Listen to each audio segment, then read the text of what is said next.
Yes, Mr. President, we're ready. All right. The Cuyahoga County Committee of the Whole for Tuesday, December the 8th will be called to order. Clerk, please call the roll. Calling the roll, Ms. Simon. Ms. Simon is absent at the moment.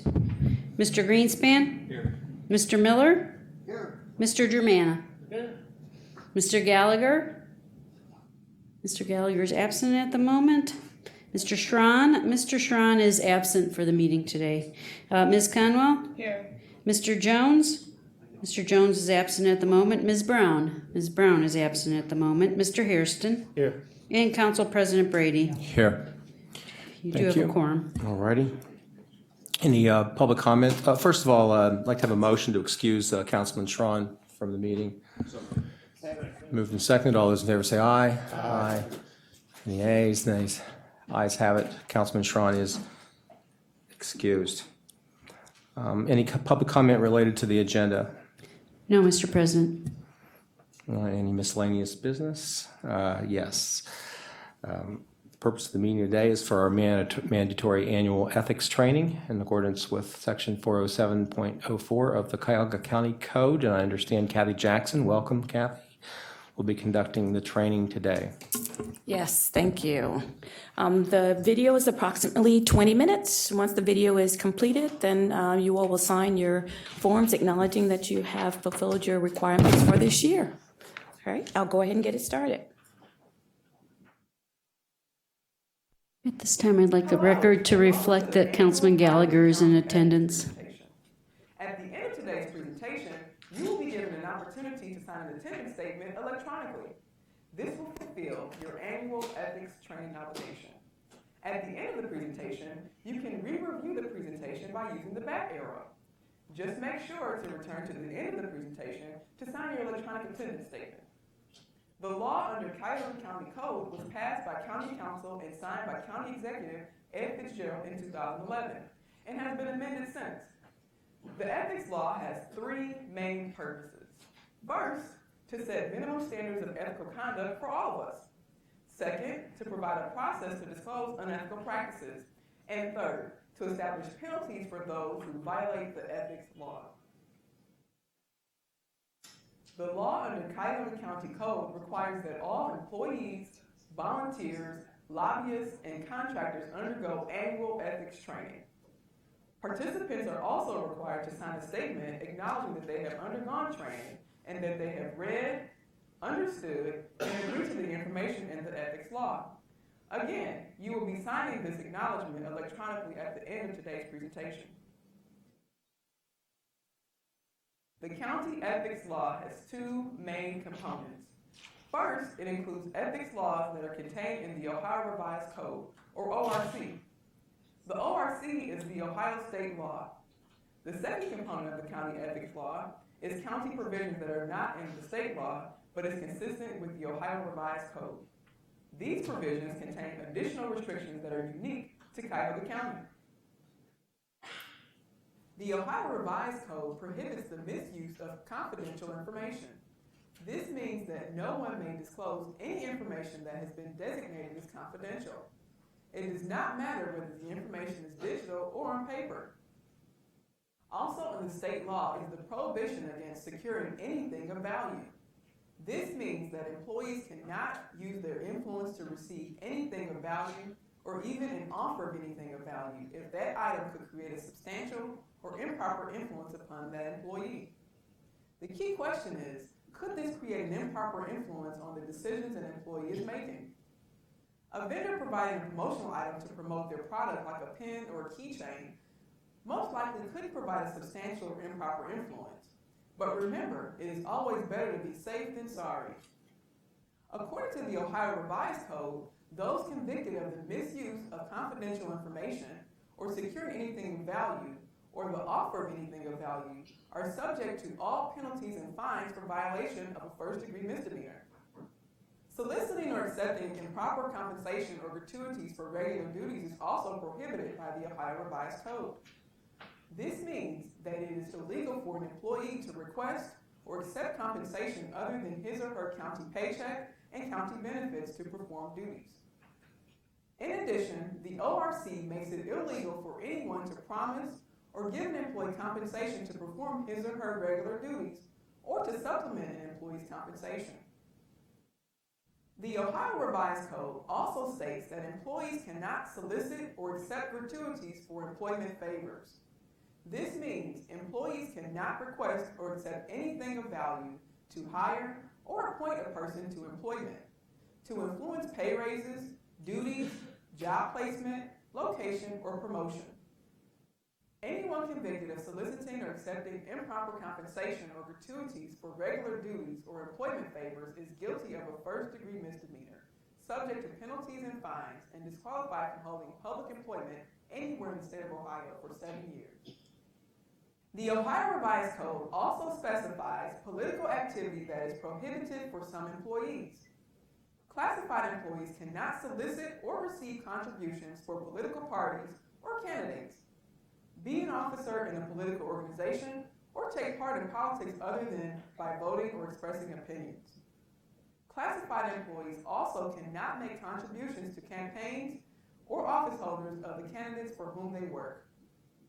Classified employees can register and vote, express opinions, make contributions to candidates they do not work for, circulate nonpartisan petitions, attend rallies, sign nominating petitions, have political materials displayed at their home or on their property, wear political material on themselves or on personal vehicles, and serve as an election day poll worker.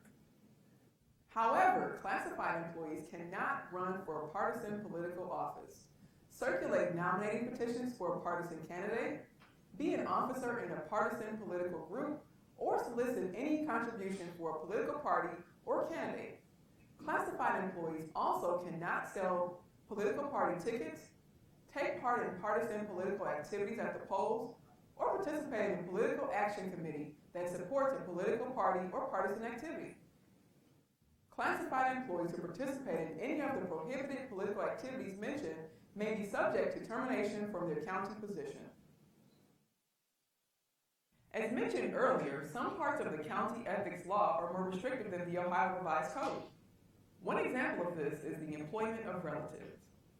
County employees cannot participate in any decisions involving a benefit to relatives, like hiring, appraisal, promotion, approving leaves of absence, etc.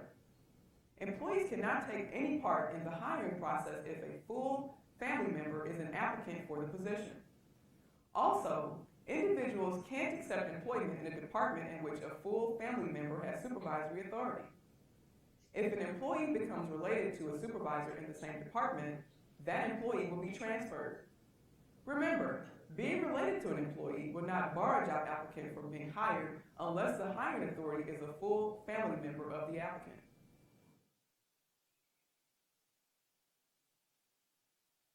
Employees cannot participate in decisions benefiting relatives, take part in the hiring process of a full family member as an applicant, or work in a department where a full family member has supervisory authority.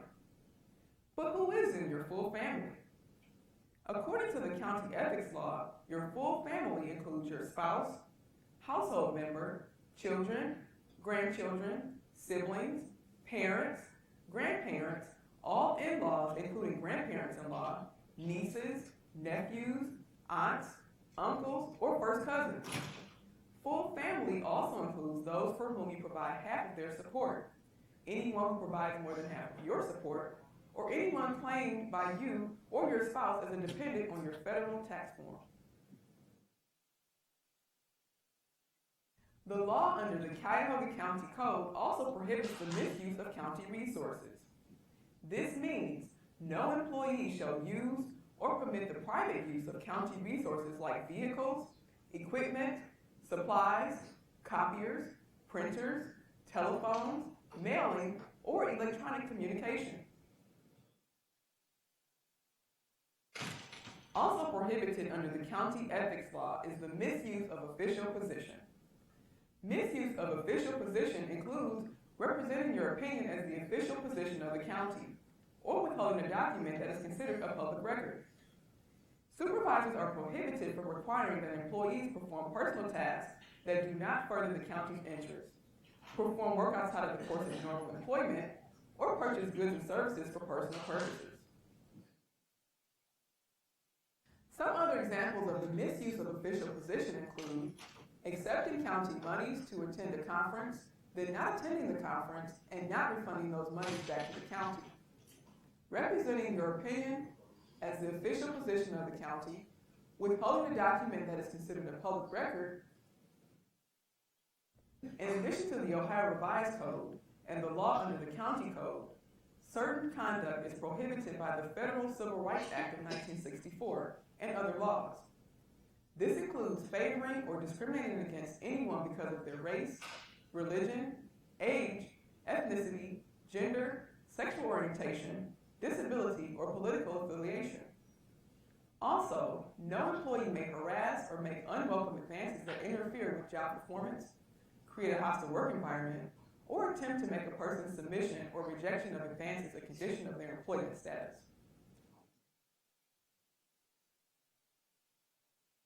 The law under the County Code also introduces the duties of the county's Inspector General. The Inspector General is the investigative officer for the county and conducts all investigations pertaining to the county ethics law. After an investigation, the Inspector General may issue letters of notification, admonition, censure, recommend suspension of an employee, suspend an organization's right to bid on or obtain county contracts, or refer violators for additional ethics training. In addition, the County Inspector General may refer violators to the Ohio Ethics Commission or to the appropriate law enforcement agencies.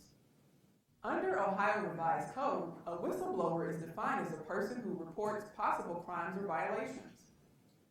The Ohio Revised Code contains specific protections for whistleblowers. It specifies that no one shall take disciplinary actions such as removal, suspension, transfer, demotion, or withholding a raise or promotion against the whistleblower. In Cuyahoga County, whistleblowing employees who feel that they have been retaliated against should contact the Human Resources Commission. Certain whistleblower responsibilities are detailed in the county ethics law.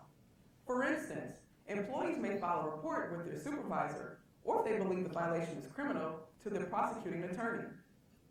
If the employee believes the violation is a misuse of public resources, they may report it to the Inspector General.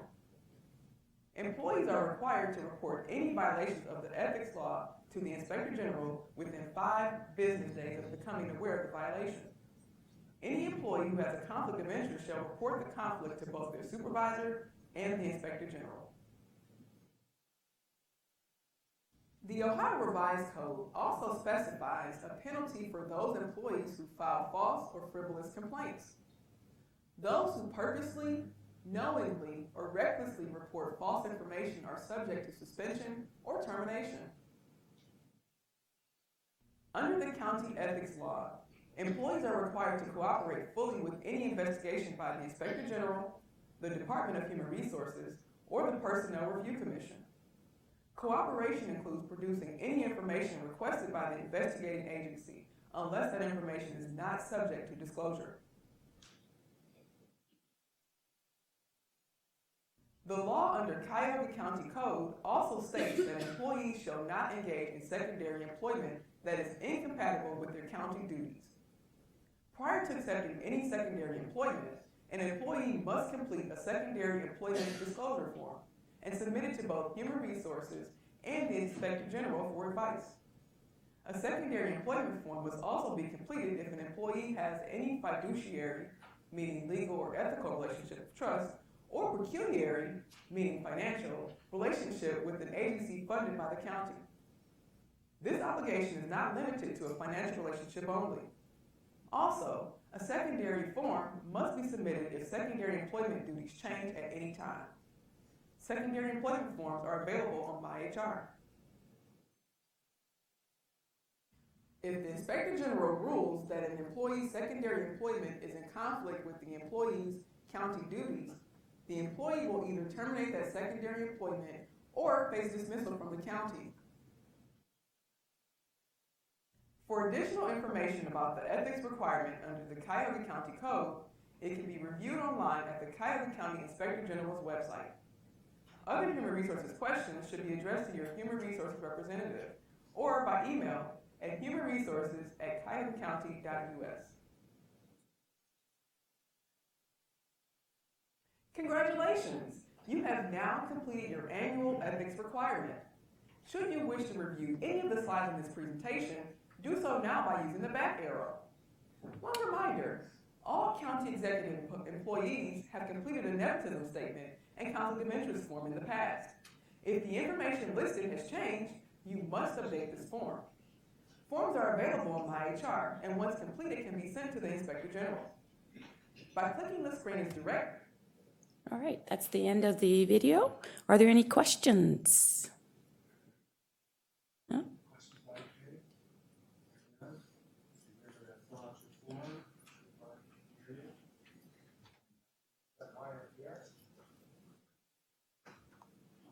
Thank you. All right. Bye-bye. All righty. Is there any public comment unrelated to the agenda? There is not, Mr. President. All right, well, this, okay, this committee of the whole then will adjourn until 5 o'clock.